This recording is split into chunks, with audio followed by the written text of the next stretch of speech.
ఈ రోజు మనము సయాటికా గురించి తెలుసుకుందామండి. నమస్తే, నా పేరు డాక్టర్ లక్ష్మీ పూర్ణిమ, ఆయుర్వేదిక్ కన్సల్టెంట్ మెడి9.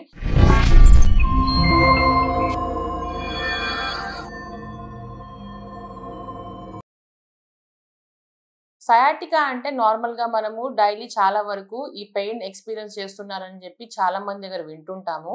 అసలు సయాటికా అంటే ఏంటి, దానికి ఏం చేస్తే మనకు తగ్గుతుంది, ఎటువంటి డైట్ తీసుకోవాలో మనం ఇప్పుడు తెలుసుకుందామండి. సయాటికా అంటే ఏం లేదండి, అదొకటి నరం పేరండి. సయాటికా అనే నర్వ్ అనేది ఉంటుంది.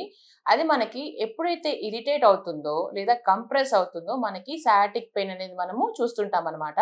ఆ సయాటికా ఆ నర్వ్ ఎక్కడి నుంచి వస్తుంది అంటే మనకి హిప్ బోన్ దగ్గర సాక్రల్ ప్లెక్సస్ అని ఉంటుందండి. మనకి హిప్ ఇలా ఉంటుంది కాబట్టి ఆ ఫొరామెన్ అని ఉంటుంది అనమాట.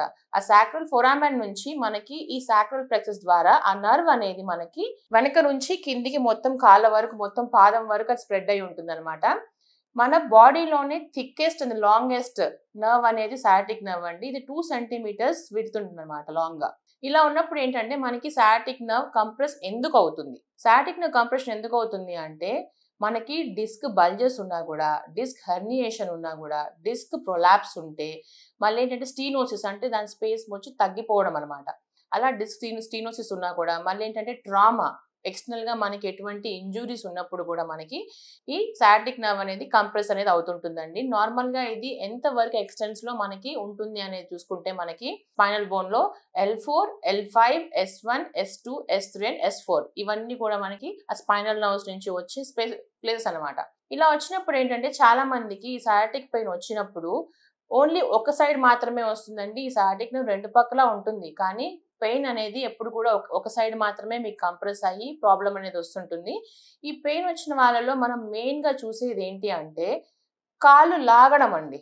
ఎక్కువగా ఏంటంటే వాళ్ళు కరెక్ట్ గా వాళ్ళ గెయిట్ అంటే నడక కూడా వాళ్ళది మారిపోతుంది అనమాట క్రానిక్ స్టేజెస్ లో. నార్మల్ గా చూసుకున్నట్లయితే మనము నమ్నెస్ అంటాం అనమాట. తిమ్మిర్లు రావడము, పొడిచినట్లు ఉండడము, మంట పుట్టడము, ఎప్పుడు డ్రాగింగ్ పెయిన్ అనమాట. ఇక్కడ నుంచి మన బ్యాక్ ఎక్కడైతే ఉంటుందో కాళ్ళ వరకు ఎప్పుడు లాగుతున్నట్టు పెయిన్ వస్తూనే ఉంటుంది అన్నమాట వీళ్ళలో. ఇలా ఉన్నప్పుడు ఏంటంటే మీరు ఇనీషియల్ స్టేజెస్ లో ఏంటంటే కొన్నిసార్లు మామూలుగా ఫస్ట్ స్టార్ట్ అయింది మీకు సయాటిక్ పెయిన్ అన్నప్పుడు ఏంటంటే ఇది వచ్చి పోతుంటుంది అనమాట. ఎందుకంటే మీరు రెస్ట్ తీసుకున్నప్పుడు ఏంటంటే ఇది కంప్రెషన్ అనేది తగ్గుతుంటుంది కాబట్టి మీకు ఆ ప్రాబ్లం ఎక్కువగా ఉన్నట్టు తెలియదు ఇనీషియల్ స్టేజెస్ లో. కానీ దీన్ని మీరు నెగ్లెక్ట్ చేసినట్లయితే, క్రానిక్ గా మనం అలానే వదిలేసి చాలా రోజులు అలానే పట్టించుకోకుండా ఉన్నప్పుడైతే మీకు ఏంటంటే ఒక్కొక్కసారి మనకి స్పర్శ తెలియకపోవడం అనేది కూడా చూస్తుంటాం అనమాట. అంటే ఏంటంటే మన పాదం మన కంట్రోల్లో ఉందో లేదో అని కూడా చాలా మంది పేషెంట్స్ కి డౌట్ వస్తుంటుంది అనమాట.